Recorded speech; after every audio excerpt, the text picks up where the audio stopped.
Empezamos cortando un cuarto de col muy fina. Hoy os enseño mi secreto para la ensalada de pepino más refrescante que probaréis jamás. Pica una cebolla en trocitos muy pequeños. Llamadme maniática, pero a mí personalmente no me gusta encontrar trozos grandes de cebolla. Cortar ahora un pepino en pequeños dados. Para mí es una de las verduras más saludables y rápidas de preparar. Rallamos una zanahoria bien rápido con el rallador. Me encanta este color tan vibrante para darle un toque crunch. Vamos a cortar unos 16 palitos de surimi. Mucha gente cree que el surimi es solo para el sushi. Error total. Lo desmechamos así con el tenedor. Soy Lila Blogger y estás viendo La Cocina de Lila. Dime, ¿a qué hora estás viendo este vídeo?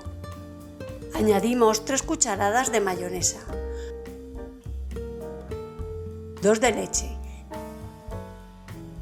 3 cucharadas de vinagre y 1 de azúcar. Finalmente ponemos sal y pimienta a nuestro gusto. ¿Qué te parece esta salsita tan rica?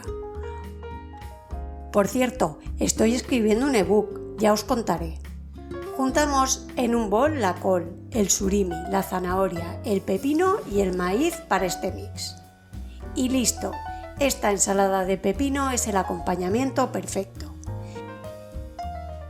Verter la salsa sobre la ensalada y remover bien para mezclar.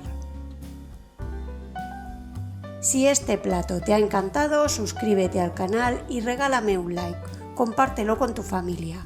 Aquí os dejo otras sugerencias que no os podéis perder.